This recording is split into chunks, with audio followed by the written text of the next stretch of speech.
Hello everyone friends, today on the channel I'll show how to fix the BattlEye error in GTA 5. If you're using Steam, let's also launch Epic Games alongside it. Where is it? So you go to Steam, then go to your library. Here you can select GTA 5. I actually don't have it on Steam, so I'll demonstrate using another game. It doesn't really matter. Let's say we click on Drive and then click Properties, right? Let's say for GTA 5, click Properties and in the launch settings type no BattlEye.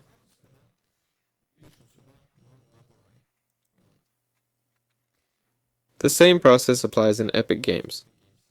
Go in, find GTA 5, click the three dots, Settings, Enable Launch Options, and also type no BattlEye. Similarly, in Rockstar Games Launcher you can simply disable BattlEye in the settings. You don't even need to enter any launch options there. That's all for now.